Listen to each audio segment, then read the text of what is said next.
another part when I was researching you, that your dad owns and redeveloped racetracks.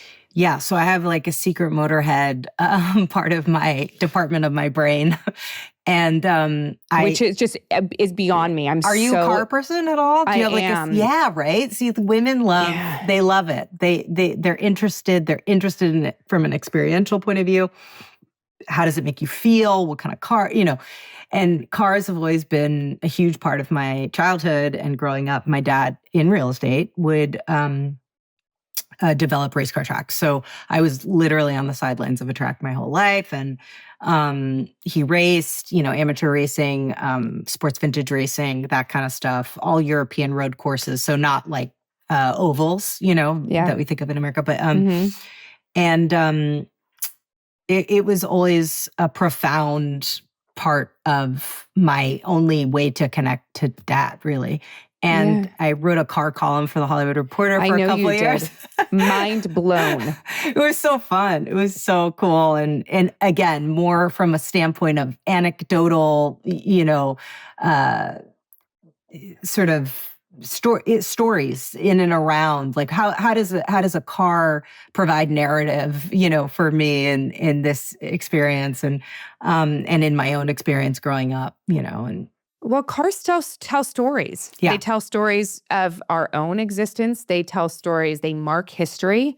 Like there are cars associated with times in life that are inevitably tied to a person forever. That people think of a car and they think of a person immediately. That's just first date, the smells, like when my ex-husband and I first got together, we had a 1988 Land Cruiser, and it was just the smell of it, the way that it was slow, and you're going to get there when you get there, and the radio didn't work. It's like all of these things are so romantic and so poetic, and equally, just even thinking about having an electric car and kind of electric cars and how they are kind of showing up and stamping onto our cultural sort of ecosystem, of how we are either angry at certain electric cars and how we, find it really changing the shape of how we live.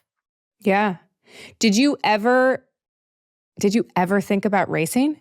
So absolutely. I mean, in full disclosure, I have a racing movie that I'm trying to make, that I've been trying to make for like 8 years. Oh my God. That is female driven. I was like, hire me, obsessed.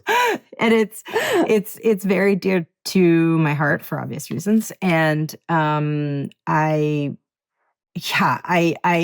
never thought of myself as like a speed queen. So I'm more interested in the rough and tumble of kind of off-road and, the kind of, wielding the machine in a way that is sort of kinetic and shocking.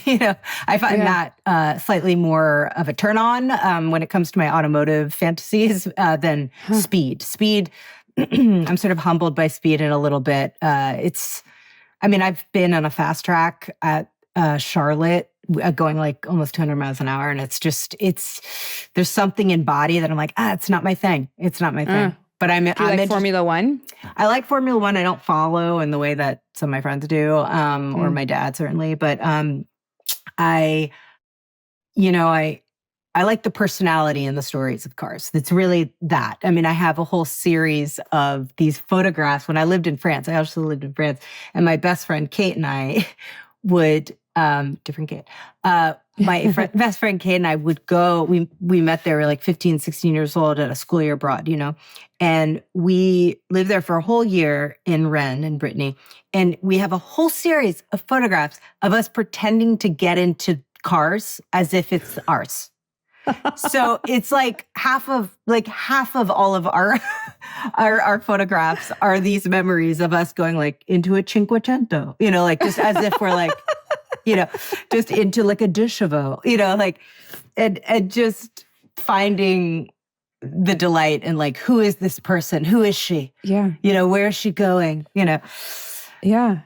So when you talk about racing though, are you more intrigued by like off-road races like the Baja? Yeah, so my script is about the Baja 1000. So it's so crazy. You totally know your fucking shit. Yeah, I am blown away by not only the people that do the Baja in cars, but people that also do it on motorcycles. Yeah, the Iron Manning. Yeah, that's really intense. I agree with you. I mean, and just for your listeners, if you don't know it, it's a 1,000-mile race. There's also a 500, but 1,000-mile race on the Baja Peninsula in Mexico, and it is raunchy. I mean, there's no bleachers, there's no like spectators. I mean, if you want, you could. There's just people like bring in a chair and some barbecue, and they don't close any of the roads. So there's just, you can be driving, and there's like anybody can be a part of this race. It's not elite, Mm-hmm. And you just have to, have the specs for your class. But yeah, it's dangerous. They don't close the roads down. So all of a sudden you're driving through one part of the course, and like cows are crossing, and it's just like boo, and like you're like, okay, I guess we're stopping for freaking 10 minutes while these cows do their thing. Yeah. It's not out of the realm of likelihood that you break an axle on your car and you're trying to fix it in the middle of the race. Absolutely. With limited parts. I mean, like, and then it's nice because there's a lot of camaraderie, right? Like the locals are so excited about the Baja being there, and they're like, oh, let me go check the shed, and they come out and help you. And it's just it's such a warm and exciting race. And I'm so excited to hear that you knew about it. And see, this just proves my point that women want to see this movie.